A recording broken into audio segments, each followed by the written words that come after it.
Welcome to the deep dive. Today, we're tackling something really critical. We're aiming to extract the essential tech know-how, the gadgets, you as a student in 2025 should be using. Yeah, the goal is clear. Study smarter, boost that productivity, and let's be honest, save some money doing it. Exactly. We're cutting through all the noise. And what's great about the sources here is they give us a real strategy. It's not just, a shopping list. They blend three really powerful areas. Which are? Well, you've got AI right there in your pocket, then this whole suite of free productivity software, and finally some very specific, very budget-friendly hardware tips. It's about building a complete system, really. Okay, a system. I like that. Let's break that down, starting with, I guess, the core intelligence, the AI piece. Absolutely. That's the foundation now. So for students today, AI isn't some like optional extra anymore. No way. It should be fundamental to how you work. Yeah. We're talking ChatGPT, the official one, specifically on your phone. Right, if you're not using it. You're kind of working with one hand tied behind your back. Yeah. You're doing things manually that, honestly, AI can handle in seconds. It's a huge disadvantage. Okay. Now, our listeners are pretty tech savvy, so we probably don't need to explain how to find the App Store or Play Store. No, definitely not. But the crucial point the sources make is getting that official OpenAI ChatGPT app. Or at least having chat.openai.com bookmarked and ready to go. Yes, authenticity and just making sure it works reliably. That's key. But beyond just downloading it, Uh-huh. the real insight isn't the download, it's how you interact with it, the input methods, and how fast you get useful stuff back. Right. And this is where it gets, well, genuinely useful, I think. The sources talk about more than just typing questions, right? Exactly. Voice input is a big one. So you could be, walking to class and just dictate a complex research question? Yeah, or ask her a summary of that dense chapter you were supposed to read, or even practice a foreign language conversation. It's about making it immediate, hands-free learning. That changes things for those little pockets of study time. Think about the specific uses for academics. It's like an instant research buddy, helping you refine ideas before you even hit the proper databases. Okay. And writing support, not just, grammar checks, but helping structure an argument or rephrase a clunky sentence. For language students, it's like having a tutor available 24/7. It just speeds everything up, clarifying concepts, getting first drafts down. And the sources do touch on access options. The free version is incredibly powerful, which is vital for students on a budget. Absolutely critical. But they also mention ChatGPT Plus as an option if you need super fast answers or the very latest AI models. Right. It's there if you need that extra edge or speed becomes a factor. But the main thing is just having access. Easy daily access integrated into your routine. The goal is basically zero friction. Question in your head, get a solid answer fast. Precisely. That's the AI foundation sorted. Okay, so we've got this powerful AI brain ready to go, but, raw power without a plan. That's just chaos, especially with multiple classes, deadlines. Leads to meltdown. Exactly. So let's shift gears. Section 2, the productivity toolkit. This is about organization, the structure, the top 5 free apps the sources recommend. Yeah, this is where the AI's brilliant ideas actually get done. Like you said, the best AI doesn't help if you forget the deadline. These apps are the glue holding it all together. Okay, first on the list, Notion. Now, I use Notion. It's powerful. But sometimes, doesn't it feel a bit much? Maybe too complex for a student who just needs a quick list? That's a fair point. And it shows students are becoming more sophisticated users. But the sources insist on Notion #1 because it's designed to be that ultimate hub. More than just notes, then. Way more. You can build entire dashboards, link your lecture notes directly to assignment trackers, keep an eye on your grades, map out your whole semester. It's the framework for your academic life, way beyond a simple digital notebook. Okay, I see the vision, the central command center. Got it. Number 2 is, well, it feels like a must-have for anyone writing anything. Grammarly. Oh, absolutely non-negotiable. Grammarly is all about writing quality.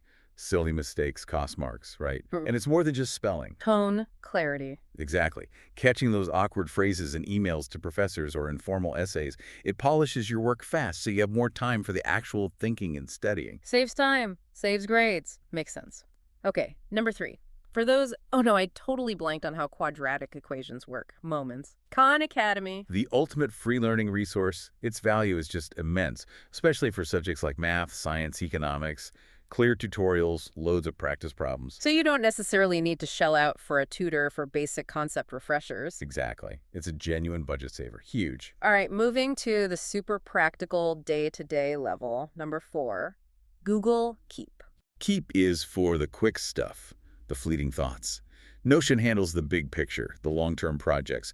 Keep is for when you're like walking out of a lecture and think, right, I need to ask about that reading for next week. Or email Professor Jones about office hours. Perfect example. Yeah. Zero friction capture. Plus, the widgets are great for those little hourly reminders that keep you on track. Simple, effective. And finally, number 5. Okay. One I actually really like because it tackles the biggest enemy of modern students. Distraction. Forest. Ah, Forrest. Yes, this one's clever. It directly addresses the focus crisis. How does it work again? It basically gamifies focus. You tell it you want to study, and it starts growing a little virtual tree on your screen. Yeah. But if you leave the app to check Instagram or whatever, Your poor tree dies. your tree dies. It uses that little bit of accountability, a small visual reward to help build real study discipline. It sounds simple, but it works for a lot of people. Okay, so that's the list. Notion, Grammarly, Khan Academy, Google Keep, and Forest. But the sources stress something else, don't they? It's not just using them individually. Exactly. It's the synergy. That's the real edge. The power comes from combining them. So give me an example. How would that work in practice? Okay, imagine. You use ChatGPT to brainstorm and outline a complex essay, right? Then you immediately pull that outline into Notion to schedule the writing blocks and link related research notes. Uh-huh. Then maybe you set a quick keep reminder for, say, checking your citation format later. And when it's time for that deep writing block you scheduled in Notion, you fire up Forest to lock yourself in. And use Grammarly before you submit. Precisely. See, that whole stack working together, it's like having a mini research assistant and project manager right there on your phone. That's studying smarter. Right, you're using the tech to handle the organization and execution, freeing up brain power for the actual hard thinking. That's the idea. Okay, this is great. We've got the AI brain, we've got the organizational toolkit. But all this amazing free software needs somewhere to live. It needs a device. The hardware. And for students, that usually means finding something reliable, but crucially affordable. We need good performance without, selling a kidney. Let's talk budget hardware. Yeah, this part is super important because it grounds everything in financial reality. Right. And the sources are really specific here, targeting students in Nepal for 2025, giving actual recommendations with local prices in Nepali rupees Rs. Right, and the sweet spot seems to be around that Rs 25,000 to Rs 30,000 mark. That's the range they focus on for solid reliability. Okay, let's get into the specific phones mentioned. Right. We're not looking for crazy flagship features here, are we? It's about dependability for student tasks. Exactly. Reliability and the features that genuinely matter day to day. First up, often seen as a solid baseline, the Redmi Note 14, price around Rs 25,000. What's the highlight there? Good camera and strong battery life, which, is pretty crucial if you're snapping pictures of whiteboards or need your phone to last through long study sessions. Makes sense. Okay, next. Then there's the Samsung Galaxy A15, a little bit more, around Rs 28,000. Samsung often gets nods for just reliable daily performance. Consistency. Fewer weird glitches, maybe, which you definitely don't want right before a deadline. Exactly. That dependability can be worth a slightly higher price for some. Okay. What else is on the list? The Realme Narzo 60X, pegged at about Rs 26,000. This one's noted for smooth performance. Might appeal to students who also use their phone for a bit of light gaming or watching videos, balancing study and downtime. A good all-rounder in that price bracket. It seems like it. Then, pushing towards the top of that budget, the Poco X6 at Rs 30,000. And its main draw. Fast charging stands out. It's generally good specs for the price. If you're constantly running between classes and only have like 15 minutes to plug in, that fast charging is a lifesaver. Oh, yeah, definitely. Okay, one more. Yep, the Vivo Y28, around Rs 27,000. The sources kind of acknowledge that, hey, looks matter too sometimes. This one's mentioned for having a stylish design, a decent selfie camera, balancing the practical with a bit of student life appeal. So quite a few options within that tight Rs. 25K to 30K window. Redmi, Samsung, Realme, Poco, Vivo. It's a good set of trade-offs. It really is. And the key message from the sources isn't just buy this phone, is it? Not at all. It's about understanding your needs. Do you prioritize battery, camera, fast charging, gaming smoothness. You need to weigh those against your absolute budget limit. The phone is just the tool, the vessel. Exactly. And that leads us perfectly into the final, really crucial bit, Hmm. the mindset. Having a great budget phone and all these apps means nothing if you don't use them smartly. Right. So we've got the AI installed, the apps are organized, we picked a phone that fits the budget. How do we make sure we're actually using this whole setup intelligently? It comes back to that synergy idea, but with discipline. You actively combine the tools for complex tasks. Like the essay example earlier. Yes, don't just ask ChatGPT for ideas. Get the outline, immediately put it into Notion, assign yourself subtasks with deadlines, use Grammarly before you send anything important, make it a workflow. Yeah. That conscious combination is efficiency. And there's a warning attached to these powerful budget phones too, isn't there? Oh, absolutely. It's paramount. They're powerful enough to save you huge amounts of time. But also powerful enough to waste all your time if you let them. Precisely. The warning against just endlessly scrolling social media, even on a RS 25,000 phone, is maybe the most important point. A cheap phone used only for TikTok is just as bad for productivity as an expensive one. The mindset is about using the tool for the job it was intended for in this context, studying and organizing. Right. It's about intentional use.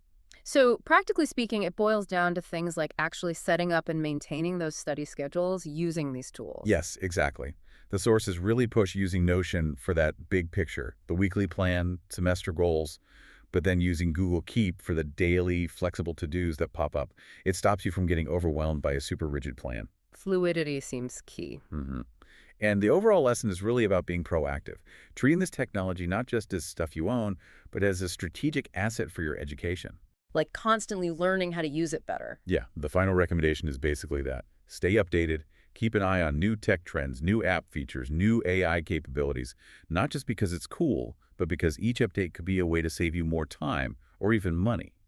It's about maximizing your efficiency constantly. Okay, that pretty much wraps up our deep dive into the essential 2025 Student Tech Toolkit. We hit those three main pillars: getting powerful AI on your phone, That essential stack of free productivity apps, Notion, Grammarly, Khan Academy, Keep, and Forest. and navigating those budget smartphone choices, especially with that Nepali market context in mind. Right, so the knowledge is there now. For you listening, here's the final thought to chew on, prompted by the sources. If the main goal of all this tech is boosting your productivity, saving you precious time, what's actually more critical? Is it spending ages agonizing over whether the Redmi or the Poco or the Samsung is the absolute perfect budget phone choice from that list? Yeah. Or is it developing the sheer discipline to consistently use the combined power of the AI and those organizational apps you've just put on whatever decent phone you have? Application over acquisition. The software and how you use it matters more than the specific hardware, maybe. That's definitely something to consider as you start setting up your own hyper-efficient study system.